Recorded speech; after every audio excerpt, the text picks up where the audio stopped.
আপনাদের সবাইকে স্বাগত জানাচ্ছি আজকের ক্লেমন বিয়ন্ড দ্য গ্যালারিতে। আপনাদের সাথে আছি আমি নিয়ামতুল্লাহ বাবু। আপনারা জানেন যে বাংলাদেশ দ্বিতীয় টি-20তে কিন্তু ওয়েস্ট ইন্ডিজের বিপক্ষে 12 রানের জয় দিয়ে তারা সমতায় ফিরেছে সিরিজে। তো এই ম্যাচের খুঁটিনাটি আমরা সবকিছু নিয়ে আলোচনা করব, বাংলাদেশের ক্যারিবীয় যে সিরিজ এবং বাংলাদেশ ক্রিকেটের যে ভবিষ্যৎ সবকিছু মিলিয়ে আলোচনা করব। আজকে আমাদের সাথে অতিথি হিসেবে উপস্থিত আছেন, প্রথমে পরিচয় করে দিচ্ছি, বাংলাদেশ ক্রিকেটের সাবেক ক্রিকেটার তারিকুজ্জামান মুনির। আপনাকে স্বাগত জানাচ্ছি আমাদের স্টুডিওতে। এবং আরো একজন আমাদের সাথে উপস্থিত আছেন, তিনিও সাবেক ক্রিকেটার, ওমর খালেদ রুমি। আপনাদের দুইজনকে স্বাগত জানাচ্ছি। ধন্যবাদ। আপনাদের সাথে আলোচনা যাব, তার আগে আমরা অবশ্যই রিপোর্টটা দেখে আসবো। আর দর্শক, আপনারা আপনাদের প্রশ্ন অথবা মতামত জানাতে পারেন স্ক্রিনে দেখানো এই নম্বরে। আমরা প্রথমেই রিপোর্টটি দেখে আসি বাংলাদেশ এবং ওয়েস্ট ইন্ডিজের মধ্যকার দ্বিতীয় টি-20-র।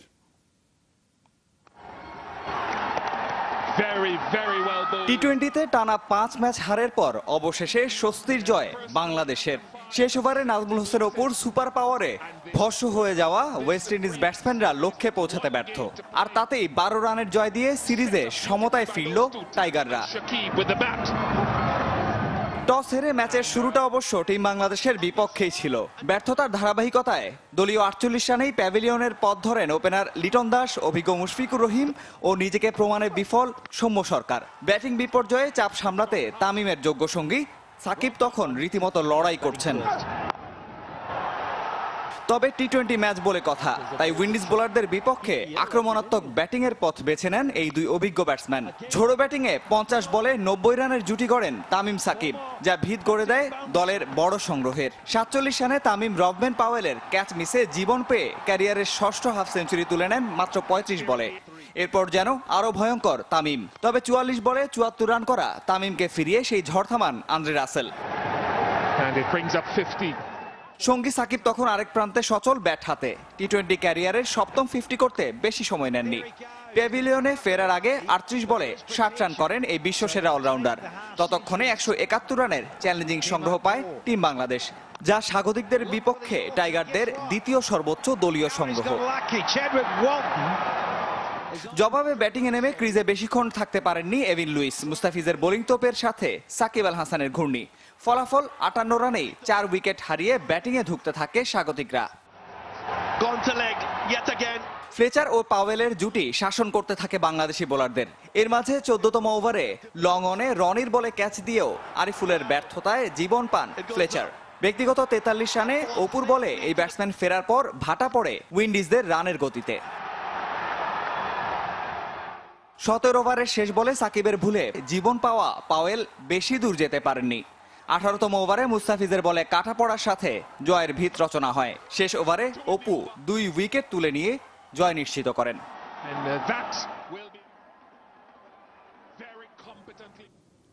দর্শক, আপনারা এতক্ষণ দেখছিলেন বাংলাদেশ এবং ওয়েস্ট ইন্ডিজের মধ্যকার দ্বিতীয় ওয়ানডের ম্যাচ রিপোর্টটি।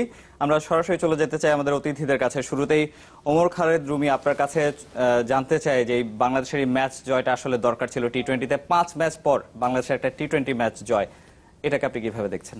হ্যাঁ, অবভিয়াসলি দরকার ছিল আমাদের, কারণ আমাদের কনফিডেন্স লেভেল লো হয়ে গেছিল যখন আমরা প্রথম দিকে যখন হারলাম। তো এখন ডেফিনেটলি জেতার পরে কনফিডেন্স লেভেল বেড়ে যাবে। এখন কথা হচ্ছে যে এই জেতার যে ব্যাপারটা, সেটা আমাদের কতখানি যেতে পারবো, কতবার জিততে পারবো, সেটার উপর কিন্তু পরবর্তী ফিউচার ডিপেন্ড করবে। কিন্তু আমাদের টিম সিলেকশনের ব্যাপার আছে এখানে।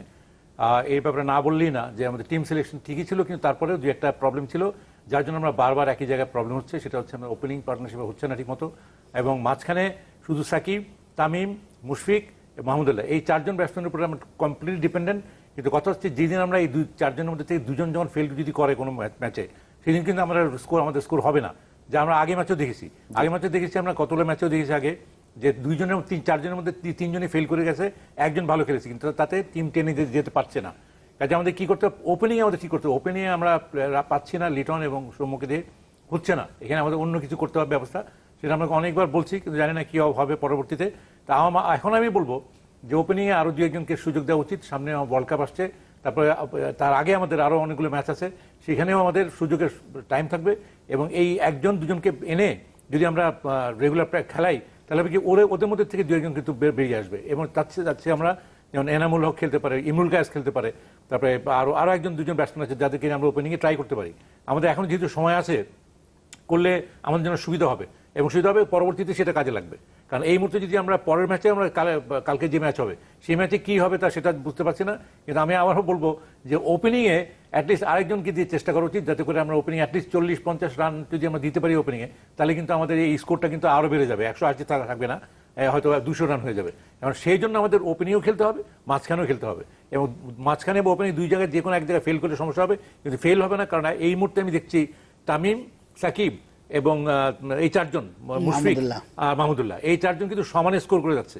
এবং এই ল অফ এভারেজ বলে যে চারজন সমানে স্কোর করে যাচ্ছে ঠিকই, একদিন কিন্তু ফেল করতে পারে। আশা করি না যে কালকে ফেল করবে। তখন আসলে কি হবে? তখন কি হবে? তখন তো আমরা আমাদের অবস্থা কাহিল হয়েছে। সেটা আমি চাচ্ছি যে আমরা এটা কন্টিনিউটি কতদিন রাখা যায়, কিভাবে করা যায়। এক্ষেত্রে তারিকুজ্জামান মুনির, আপনার কাছে একটা বিষয় জানতে চাই যে যেহেতু আপনি বাংলাদেশের হয়ে ট্রিপল সেঞ্চুরির একটা রেকর্ড আছে আপনার, তো ব্যাটসম্যান হিসেবে যদি বলি যে সাকিব এবং তামিম, ওদের জুটিটা আমরা দেখছি যে ওয়ানডে সিরিজে টানা 3টা ওয়ানডেতে কিন্তু তাদের জুটিটাই আসলে দলের স্কোরটাকে বাড়িয়েছে, একটা ভালো একটা সংগ্রহ এনে দিয়েছে। টি-20তে, সেকেন্ড টি-20তে কিন্তু তাই হলো, 90 রানের একটা জুটি আমরা দেখেছি 50 বলে, এবং ঝোড়ো ব্যাটিং ছিল। এই জুটিটাকে, ব্যাটিংটাকে আপনি কিভাবে দেখছেন? ডেফিনেটলি তামিমের ম্যাচুরিটি তো অনেক চলে আসছে এখন। তামিম যে প্রথম দিকে যে র্যাশ স্ট্রোকগুলি খেলতো, এখন নিজে কন্ট্রোল হয়েছে, তারপরে চারজনে সে স্কোরগুলি পাচ্ছে, বিকজ মানে বোলারও তো বোলিং করতে আসে, তার কাজ হচ্ছে যে উইকেট নেওয়া। তাকে যদি সমীহ করে জায়গা মতো স্ট্রোকগুলি খেলে, তামিমের ম্যাচুরিটি চলে আসে। আর সাকিব কিন্তু ইচ্ছা করলে রান করতে পারে, কোথাও তার রিল্যাক্টেন্সি আছে, যদি শরীর কাজ করে না হয়তো রান করে না, এই দুজনে প্রুভ করা আছে। কিন্তু রুমি ভাই যেটা বললো, ডেঞ্জারাস পয়েন্ট হচ্ছে এই চারজন ছাড়া কিন্তু আমাদের কেউ নাই।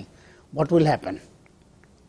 এরা কিন্তু হাইলি ম্যাচিওর প্লেয়ার এখন। ওয়েস্ট ইন্ডিজ টেস্টে যদি আমরা একটু পারফরমেন্স খারাপ করেছি, তারপরে কিন্তু ওয়ানডে 3টাই আমরা ভালো খেলেছি, এবং এই 2020 প্রথমটা হেরেছি, বাট সেকেন্ডটা দে হ্যাভ পারফর্ম। বিকজ আপনার রান করাটা দরকার হচ্ছে, 2020-তে সেফেস্ট স্কোর হচ্ছে 165 to 190, তাহলে আমি ফাইট করতে পারবো।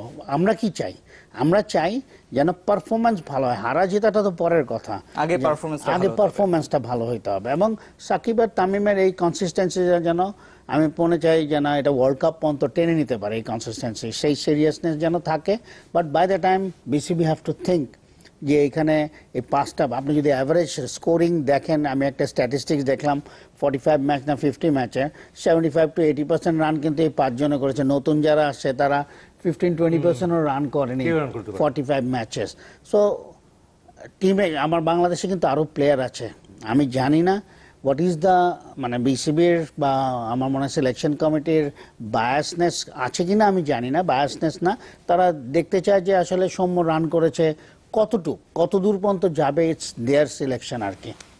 আমরা আবার আলোচনায় ফিরবো, তার আগে একটা ফোন নিতে চাই। দর্শক, আপনার নাম এবং পরিচয় জানিয়ে প্রশ্ন অথবা মতামত জানান। আসসালামু আলাইকুম, আমি আজহারুল বলছি দিনাজপুর থেকে। জি, যে আমাদের যে ওই যে একটা কথা উঠছে যে আপনার তামিমের সঙ্গে মানে যোগ্য সহপাঠী পাওয়া যাচ্ছে না, সেক্ষেত্রে আপনার মমিনুল অথবা শাহরিয়ার নাফিসকে কি আবার নতুন করে চান্স দিয়ে ট্রাই করা যেত না? এটাই এক প্রশ্ন ছিল। ধন্যবাদ আপনাকে। আমরা আরেকটা ফোন নিতে চাই। দর্শক, আপনার প্রশ্ন অথবা মতামত জানান। জি, হচ্ছে নিরাজ ট্রফিতে দেখলাম যে বাংলাদেশের যে 2-1 রানে হেরে যাওয়াটা, হ্যাঁ, আমরা লাস্টের এই ম্যাচটার লাস্টের ওভারটা মুস্তাফিজের 16 রান দেওয়া হয়েছে। হ্যাঁ, আমরা যেমন মাশরাফিকে প্রায় সবসময় দেখি এই ধরনের চাপের ওভারগুলা, প্রত্যেকটা বল এসে বোলারকে পরামর্শ দেয়, সাকিব কেন দেয় না? বা এই চাপটা মানে সাকিব কেন এই পরিশ্রমটা করতে পারতেছে না বা করতেছে না? বুঝতে পেরেছি আপনার প্রশ্ন, ধন্যবাদ আপনাকে। অবশ্যই সেটা আমরা জানবো। তার আগে ওপেনিং এর ব্যাপারে একজন দর্শক পরামর্শ দিয়েছেন মমিনুলকে। আসলে তাকে সবসময় বলা হচ্ছে যে টেস্ট স্পেশালিস্ট বলে, আসলে তাকে শ্রেণীভুক্ত করে ফেলা হচ্ছে। এই বিষয়টা কেমন হচ্ছে যে মমিনুলকে কি আসলেই সুযোগ দেওয়া উচিত? মমিনুলকে আমরা চেষ্টা করলাম, ওকে নাম্বার 3-3-তে চেষ্টা করলাম, কয়েকবার হলো না। হবে না তার কারণ হচ্ছে ও একটা ক্যাটাগরাইজড হয়ে যাচ্ছে, মানে ও টেস্টে ভালো, আমরা দেখছি অনেকদিন থেকেই টেস্টে ভালো খেলছে, এবং টেস্ট ছাড়া অন্য ইয়েতে খেলতে পারছে না। তো এখন যেহেতু খেলতে পারছে না, তাকে এনে তো লাভ হচ্ছে না, কারণ সে তার কনফিডেন্স লো লেভেলে আছে এখন। কাজে আমাদেরকে ওকে ওর জায়গায় অন্য কাউকে নিলে বেটার হবে, যারা খেলে আসছে কয়েকদিন। হয়তো আমি যেমন বিজয়ের নাম বলবো, বিজয় কয়েকটা জায়গায় ভালো খেলতে পারেনি, কিন্তু আরেকটু সুযোগ দিলে অসুবিধা কোথায়? আমার কথা হচ্ছে আরো 2টা ম্যাচ সুযোগ দিই, যদি পারে, যদি না পারে তখন আমরা দেখবো, কিন্তু ওকে তো সেটে ফেলা হলো, তা ও তো চলে গেল। এখন এইরকম একজন দুজনকে আরো নিয়ে আনতে পারি, ইমরুল কায়েস বসে আছে, ওকে আনতে পারি, চেষ্টা করলে তো অসুবিধা নেই, চেষ্টাই করা হচ্ছে না। তো একজনকে নিয়ে যে কনফিডেন্স ফেল করে যাচ্ছে, সে তো তাকে যে লাভ হচ্ছে না। আরেকজন যে ফোনে যে বললেন যে কথা, খুব ভালো কথা বলেছেন উনি, যে বোলিং যেটা হচ্ছে কেন সাকিব বলছে না, কিন্তু এটা আমি বলবো যে সাকিব আর মাশরাফির মধ্যে দুজন কিন্তু দুটো ডিফারেন্ট ক্যারেক্টার। মাশরাফির ক্যারেক্টার একরকম আর সাকিবের ক্যারেক্টার একরকম। সাকিব অন্যরকম ভাবে চিন্তা করে, মাশরাফি অন্যরকম ভাবে চিন্তা করে। একজন হয়তো একটু ফ্যামিলির মতো চিন্তা করে যে আমি আমার ছেলেপেলেদেরকে নিয়ে কিভাবে তাদেরকে ইন্সপায়ার করা যায়, বুস্ট আপ করা যায়। সাকিব হয়তো সেভাবে করে না, অন্যভাবে করে। যাই হোক, সেটা আলাদা কথা। তাই বোলিং যেটা বললো যে ওই সময় হয়তো মাশরাফিকে দিলে হয়তো অত রান দিত না, এটা কিন্তু ঠিকই বলেছে এই কারণে যে এখানে ভুল করেছে কিছুটা। কারণ বোলিং এর কতগুলো ব্যাপার আছে, না বললেই না। সেটা হচ্ছে যে বোলারতে বুঝতে হবে, এরা তো এতদিন ধরে খেলছে, বুঝতে হবে যে টি-20তে স্পেশালি আমি ব্যাটসম্যানকে কি করে কম রানের মধ্যে রাখবো। ব্যাটসম্যানকে সুযোগ দিয়ে দেওয়া যাবে না, that is so that they cannot free their arms. মানে আমি যদি সুযোগ পাই, লম্বা জায়গা পাই, তাহলে আমি তো মারবই। আমাকে যদি ওইভাবে বল করা হয় যে আউটসাইড অফ স্টাম্প, আমার সামনে অনেক জায়গা আছে, ওখান থেকে অটোমেটিক ব্যাট চলবে। কিন্তু আমাকে যদি ওই ব্যাটসম্যানকে যদি আমি আটকে রাখতে চাই, তাহলে করতে হবে তার বডিকে অ্যাটাক করতে হবে, দ্যাট ইজ তার বডির কাছে যদি বল যায় তো ব্যাটসম্যান কিন্তু মারতে পারবে না। মানে এই মেইন আইডিয়া হচ্ছে টু ক্র্যাম্প দ্য ব্যাটসম্যান। ব্যাটসম্যানকে ক্র্যাম্প করতে হবে, ক্র্যাম্প করলে ব্যাটসম্যান জায়গা পাবে না খেলার, মুভ করতে পারবে না। ব্যাটসম্যানকে যখনই আমি সুযোগ দিচ্ছি, জায়গা দিচ্ছি, তখনই সে ড্রাইভ ব্যাটে লাগলেই কিন্তু 4-6 হয়ে যাচ্ছে। এই যে বোলারকে এই জিনিসটা বলতে হবে, ক্যাপ্টেনকে বলতে হবে অথবা কোচকে বলতে হবে যে দেখো ব্যাটসম্যানকে তোমাকে ক্র্যাম্প করতে হবে যে কোনো, যাতে করে ও সুযোগ না পায়, সময় না পায়, এবং হাত দুটো যেন ফ্রি না হয়। যদি হাফ ফ্রি হয়ে যায়, বল তো মানে টি-20তে মারলেই 4 হচ্ছে। এইটা বোলারকে বলতে হবে। এটা ওই ভদ্রলোক যে বললো না টেলিফোনে, ভালো জিনিস বলেছে। এক্ষেত্রে বেস্ট পার্ট হচ্ছে কি জানেন, আপনার কাছে এখন কিন্তু একটা চয়েস আছে। আপনার সবচেয়ে এই দেশে যদি ট্যালেন্টেড ব্যাটসম্যান বলেন, আশরাফুলের ধারে কাছে কিন্তু কেউ নাই। আপনি কিন্তু আশরাফুলকে নাম্বার ওপেনিং এ কিন্তু তামিমের সঙ্গে দিতে পারেন। ও তো 3 খেলতো নাম্বার, আপনি ওপেনিং যদি চেষ্টা করেন ওকে, বাট ওকে সুযোগ দিতে হবে, because long barrier long time ক্রিকেটে ছিল না, আসছে, বাট 6টা সেঞ্চুরিও করেছে। বাট ও যে জিনিয়াস, আমার মনে হয় তাকে ওপেনিং হিসেবে যদি ফিট করা যায় 2020 নেক্সট ওয়ার্ল্ড কাপের জন্য, আমার মনে হয় বাংলাদেশ বেনিফিটেড হবে অনেক। এবং তার মধ্যে জিদও থাকবে যে 5টা বছর আমি খেলি নাই, 4টা বছর আমার এখন রান করে আসতে হবে, যেটা সে লিগে দেখেছেন যে 6টা সেঞ্চুরি করেছে। যে সেঞ্চুরি করা কিন্তু সোজা কথা না, যে বোলিং এ স্টে করেন 6টা সেঞ্চুরি। তা মনে হয় Ashraful alternative, because he is a proven. কিন্তু বিসিবি তার 4টা-5টা প্লেয়ার গ্রো করার জন্য প্ল্যানিং পার্ট এখনই কাজ করতে দিতে হবে, নাহলে আমাদের একটা টাইমে যে কিন্তু খুব ফিকল হয়ে যাবে ক্রিকেটটা, বিকজ এই 5টা চলে গেলে কিন্তু আর আমাদের মানে ওই 2টা বছর আমাদেরকে যদি ক্রিকেটার না আসে, ন্যাচারাল ক্রিকেটার প্লাস কোচ এবং রাইটলি নার্সিং করে একটা ক্রিকেটার বের করা, এটা কিন্তু করতে হবে, খুব সিরিয়াসলি করতে হবে, এটা ডেভেলপমেন্টের কাজ। আপনাকে ধন্যবাদ। আমি আরো ফোন নিতে চাই। দর্শক, আপনার নাম এবং পরিচয় জানিয়ে প্রশ্ন অথবা মতামত জানান। আসসালামু আলাইকুম, আমি মেহেদি বলছি সীতাকুণ্ড থেকে। জি বলুন। জানা যাচ্ছে বাংলাদেশ দলের ওয়ানডে বলেন বা টি-20 বলেন, এখানে বিগ 4 ছাড়া ইয়াংস্টাররা কিন্তু তেমন একটা কন্ট্রিবিউট করতে পারতেছে না। জি, এটা থেকে উত্তরণ কিভাবে সম্ভব, বা এটা কি দলে কোনো নেতিবাচক প্রভাব ফেলতেছে? জি, আমরা বুঝতে পেরেছি আপনার প্রশ্ন। আমরা আরেকটি ফোন নিব। দর্শক, আপনার প্রশ্ন অথবা মতামত জানান। হ্যালো, আমি শুনতে পাচ্ছেন আপনারা? জি বলুন প্লিজ। হ্যাঁ, আমি বলছি কিছুক্ষণ আগে স্যার বলছিল যে মুমিনুল হক টেস্টে খুব ভালো খেলে। টেস্টে ভালো খেলার কারণে সেটা কি তার অপরাধ? টেস্টে ভালো খেলার কারণে সে দেখা যায় আপনার ওয়ান ম্যাচগুলো সেখানে সুযোগ পাচ্ছে না, টি-20 যে সুযোগ পাচ্ছে না, এই একটা বিষয়। আরেকটা হচ্ছে আপনার ইমরুল কায়েস আর বিজয়, সৌম্য সরকার, বিশেষ করে সৌম্য সরকার আর বিজয়কে একাধিকবার সুযোগ দেওয়া হয়, লিটন দাসকে একাধিক সুযোগ দেওয়া হয়, কিন্তু তারা দেখা যায় 10টা ম্যাচ খেললে 2টা ম্যাচ ভালো খেলে। জি, আমরা বুঝতে পেরেছি। তাদেরকে বারবার সুযোগ দেওয়া হয়, সেখানে মমিনুলকে একটু সুযোগ দেওয়ার প্রয়োজন আছে না? সে তো রাজশাহীর পক্ষে টি-20 চমৎকার খেলছে। জি, আমরা বুঝতে পেরেছি আপনার প্রশ্নটি। দর্শক, ধন্যবাদ আপনাকে। রুমি ভাই, আপনার কাছে যেতে চাই যে একজন বলেছেন যে টপ 5 তারা ছাড়া আর কেউ পারফর্ম করছেন না, আরেকজন বলেছেন মুমিনুল হকের, যেটি আপনি অ্যানসার করেছেন এর আগে। আমি আবার বলছি ওর ব্যাপারে, সেটা হচ্ছে যে এখন তিন টাইপের খেলা, একটা ফরম্যাট, টেস্টে লম্বা সময় ধরে খেলা, আর ওয়ানডেতে আরো কম সময়, এবং টি-20তে আরো কম সময়। এক একটা ব্যাটসম্যান কিন্তু একই রকম হয়। সব ব্যাটসম্যান কিন্তু একটা সব ফরম্যাটে না ভালো করতে পারে। তার কারণ হচ্ছে টেস্টে আমি অনেক সময় পাচ্ছি, আমি আস্তে আস্তে ধৈর্য সহকারে খেলে যাচ্ছি। আবার ওয়ান ডেতে যত সময় আসবে আরো টাইম কম, আমাকে ফোর্স করতে হবে, এবং টি-20তে আরো ফোর্স করতে হবে। এবং ফোর্স আমরা কাদের কাছে পাচ্ছি? আমরা এই 4 জন নাম বললাম, এই 4 জন কিন্তু ফোর্স করতে পারছে যে কোনো জায়গাতে। কিন্তু মমিনুল কায়দা হলো, ওর ক্যাটাগরি হচ্ছে ও আস্তে আস্তে খেলে অভ্যস্ত, এবং আস্তে খেলেই টেস্টে রান করছে সে। কিন্তু যখনই সে ওয়ান ডেতে আসছে সেটা হচ্ছে না, কিন্তু ফোর্স করতে যাচ্ছে। যখনই ফোর্স করতে যাচ্ছে তখন আউট হয়ে যাচ্ছে। সেই জন্য মমিনুলের জায়গা বেস্ট প্লেস হলো, এটা হলো বুঝতে হবে আমাদেরকে যে কাকে কোন জায়গায় দিলে ভালো হয়। সবাই এক জায়গায় খেলতে পারবে না। যেমন একটা ওপেনিং ব্যাটসম্যানকে যদি আমি 6 নম্বরে নামাই, সে কিন্তু খেলতে পারবে না। অ্যান্ড মনির 300 রান করেছে, মনিরকে যদি বলতাম মনির তুমি 1 নম্বরে গিয়ে খেলো, মনির কিন্তু অ্যাডজাস্ট করতে সময় লাগতো। কিন্তু যেখানে ওর পজিশনে যেখানে ছিল ওখানেই ভালো ছিল। যেমন নাম্বার 3 ব্যাটসম্যান ছিল, নাম্বার 3তেই খেলবে। নাম্বার 5, 4 তারা ওই পুরোনো বলে খেলা, তারা ওই জায়গাতেই খেলবে। এবং নাম্বার 6 যে ব্যাটসম্যান, সে একটু আরো পুরোনো বলে আরো ভালো খেলবে। গ্যারি সোবার্সের মতো লোক, সে নাম্বার 7-এ খেলতো, পরের দিকে উপরের দিকে আসছে, কিন্তু ওই নাম্বার 3তেই খেলতো। সাকিবের মতোই খেলছে 6-এ, এবং সমানের স্কোর করতো। কাজে এটা আমাদের বুঝতে হবে যে কোন ক্যাটাগরির খেলাতে কোন ব্যাটসম্যানকে কোথায় দিলে বেটার হবে। আমাদের যেমন এই যে ওপেনিং হচ্ছে না, আমরা বুঝতে পারছি না যে আমাদের এই জায়গাটাতে কেন হচ্ছে না, কেন প্লেয়ার পাচ্ছে না। এখন আমার দেখতে হবে যে সে কিভাবে খেলে এবং সে তার খেলার কায়দাটা কি, তখন তাকে সেভাবে প্লেস করতে হবে যেন সে ওপেনিং এ খেলতে পারছে না, যেহেতু তাকে অন্য জায়গায় খেলাই, দেখি কয়েকটা ম্যাচে খেলতে পারে। রুমি ভাইয়ের কাছে আমার খালি একটা প্রশ্ন, যেটা হচ্ছে যে মমিনুলকে আপনি টেস্টে চাইলেই রান করবে এসে, বাট টেস্ট আপনি কয়টা খেলেন? বছরে একটা, সে তো টাচে নাই।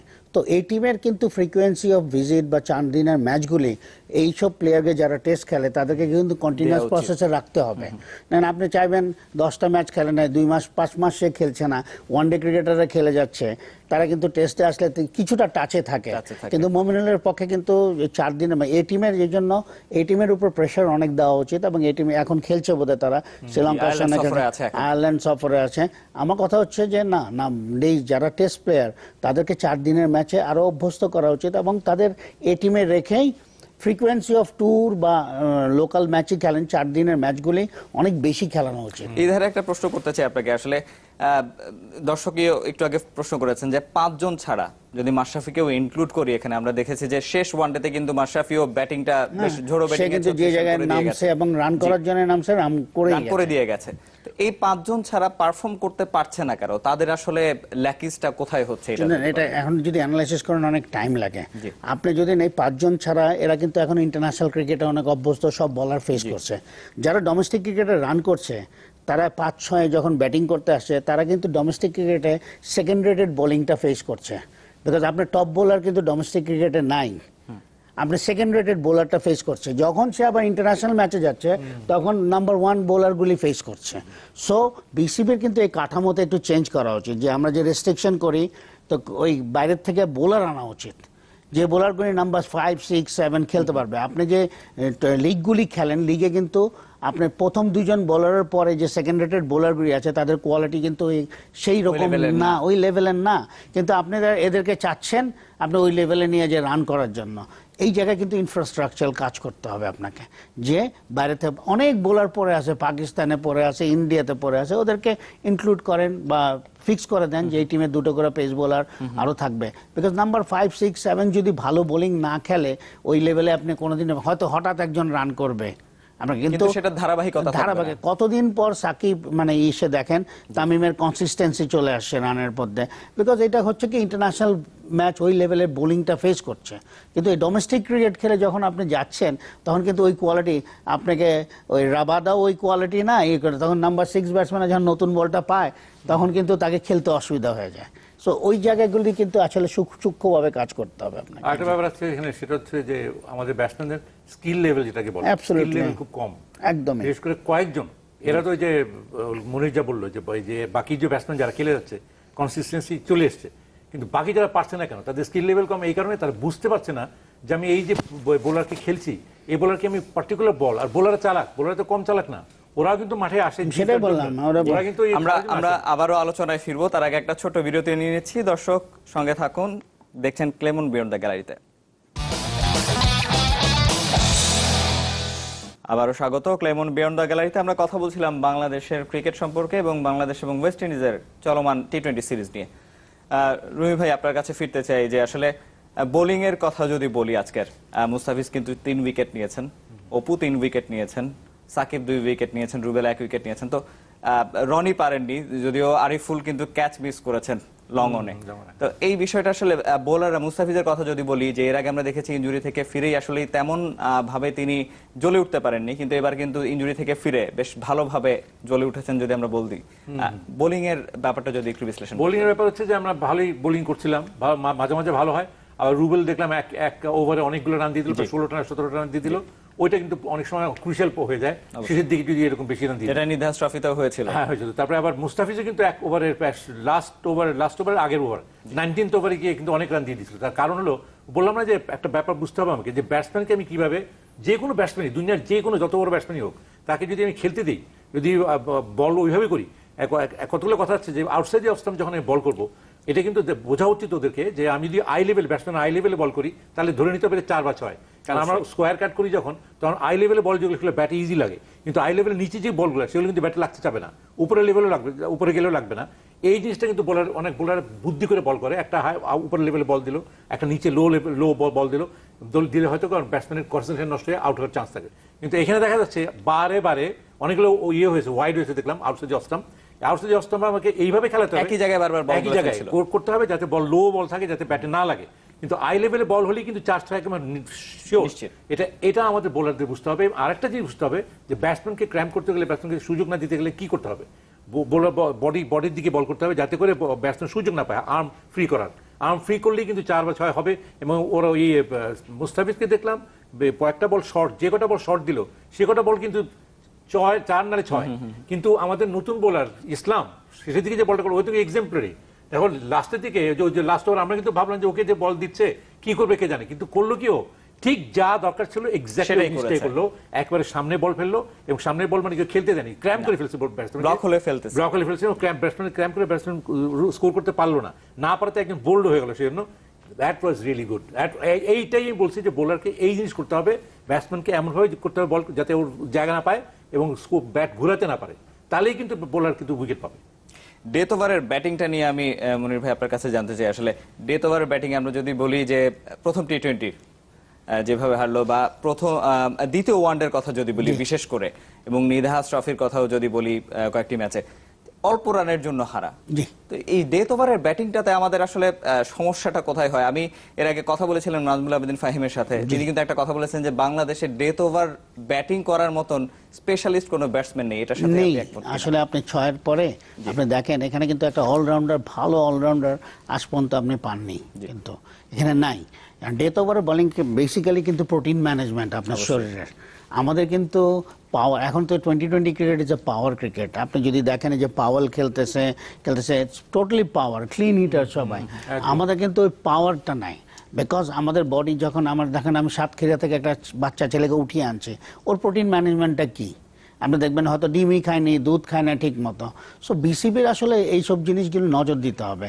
তার নিজস্ব একটা একাডেমি থাকতে হবে, যে ট্যালেন্টগুলিকে পিক করে তার পারফেক্ট নিউট্রিশনগুলি আমরা দিব, প্লাস তার সঙ্গে পড়াশোনাও করবো। ক্রিকেট কিন্তু একটু পড়াশোনা দরকার হয়। তো একটা স্কুল যদি বিসিবি খুলে, বিকেএসবি দিয়ে হবে না, বিকজ এক্স ক্যাডেট কলেজ, আমি বারে বলছি, এক্স ক্যাডেট কলেজের টিচার আছে, তাকে কাঁটা চামচ ধরা থেকে আরম্ভ করে পড়াশোনার সিলেবাস যদি করে, তার যদি ইকুয়াল ফুডটা দেন আপনি, তাহলে কিন্তু রুটিন প্রয়োজন, আসলে অ্যাবসলিউটলি রুটিন প্রয়োজন। এখন একটা ছেলে মুস্তাফিজের শরীর যদি দেখেন আপনি, মুস্তাফিজ কি ওখান থেকে বড় হয়ে আসছে, তাই না? সো আসলে যে ক্রিকেট খেলবে, ন্যাশনাল টিমে ক্রিকেট খেলবে, সেরকম পরিকল্পনা কোনোদিন ছিল না। তো তার ফুড ম্যানেজমেন্টও ঠিক হয় না, বিকজ একজন অস্ট্রেলিয়ান কিন্তু 5 ফিট 6 ফিট উপরে পাওয়ার ক্রিকেট খেলে, প্রত্যেকেই পাওয়ার ক্রিকেট খেলে।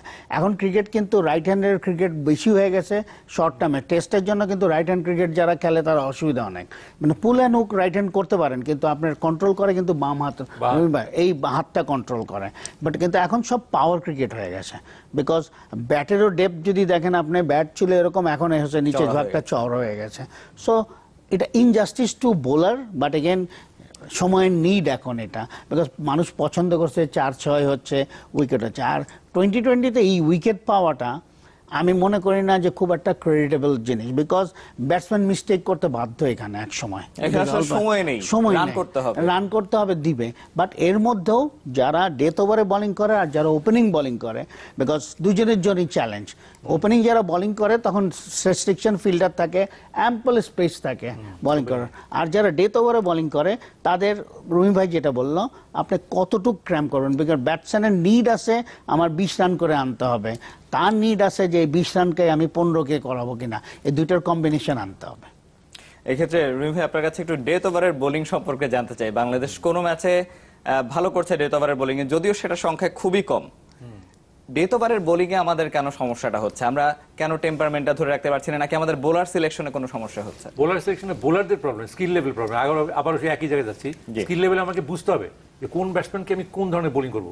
তবে জেনারেলি দেখা যায় যেমন ওয়াসিম আকরাম যেটা করতো, ওই একদম ডেথ ওভারে গিয়ে ওই পায়ের গোড়ায় বল ফেলতো, এই পায়ের গোড়ায় বল ফেললে খেলতে ব্যাটসম্যানের যে কোনো দুর্বলতা এলিভেশনই পায় না, খেলতে পারবে না, জায়গা দিলেই কিন্তু খেলতে পারবে। যখনই আমি আউটসাইডে অবস্থান করবো, লেগ স্টাম্প করবো, তখন ব্যাট জায়গা পাচ্ছে, মেরে দেবো, ব্যাট লাগলেই 4-6 হয়ে যাচ্ছে।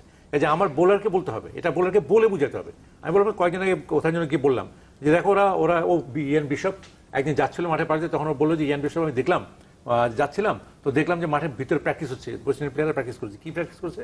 যে ইনফিল্ড যারা, ইনফিল্ডের মাথা টপকে রান কিভাবে করবো প্র্যাকটিস করছে ওরা, শটগুলা মানে অনেকক্ষণ ধরে হোল ডে ওরা প্র্যাকটিস করলো, এটা যে কিভাবে মারবো, বল করছে ওটা প্র্যাকটিস, এবং প্রত্যেকটা জিনিস কিন্তু প্র্যাকটিস। এবং এই যে আমি যে বল করবো পায়ে গোড়ায়, নেটসে বসে থেকে কন্টিনিউয়াস বল করতে করতে করতে হতে যখন অভ্যাস হয়ে যাবে যে ওখানে বল করলে যদি বল ব্যাটসম্যান নাই রান করে, তাহলে ওটাই আমার জায়গা, ওখানে আবার বল করতে হবে। অন্য জায়গায় শর্ট বল করলে মারবেই, এখন একবারে নির্ঘাত যে কোনো যদি পরের লেভেলের নাম্বার তারও তো রিকোয়ারমেন্ট নাম্বার 6 নাম্বার 7 ব্যাটসম্যানও কিন্তু হাতে এরকম বল পেলে কিন্তু সবাই মারতে পারে, মারবে। যেমন আমাদের কি বলে মাশরাফি দুর্দান্ত রান করলো, লং হ্যান্ডেল খেলেছে, সাংঘাতিক রান করেছে, যে কোনো ব্যাটসম্যান করতে পারবে। আর টি-20তে আরো সুবিধা। কাজে এই যে চিন্তা, এটা আমাকে মানে বোলারদেরকে বুঝাতে হবে, ভাই এইভাবে করো, এইভাবে এটা প্র্যাকটিস করো। প্র্যাকটিস না করলে হবে না। মাঠে গিয়ে যদি বলি যে হ্যাঁ আমি পারবো বললে হবে না, কারণ প্রত্যেকটা জিনিস করে দেখাতে হবে। প্রত্যেকটা জিনিস কিন্তু অভ্যাস, প্রত্যেকটা জিনিস অভ্যাস। দেখানোর চেয়ে আরো বড় ইম্পর্টেন্ট অ্যাবসলিউটলি উনি যেটা বলছে। আর আপনাকে কথা বলতে হবে কুইকলি, আপনি বোলিংকে প্রথম বল 4 খেলেন, you have to discuss, captain must come, কিভাবে এটা না পরবর্তী। দেখেন মাশরাফি কিন্তু থার্ড ইয়েতে রুবেলকেই আবার বোলিং করেছে, কিন্তু তার সঙ্গে বারে বারে, যেটা সে করেনি। এবং সেকেন্ড ম্যাচটা কিন্তু সে সফল হয়েছে। You have to talk to him, take your time, think next বলটা। কিন্তু রুবেল এর আগে যেটা করেছে, প্রথম 4 খাওয়ার পর সে দৌড় দিয়ে আবার বোলিং লাইনে, এবং nobody came to talk to him.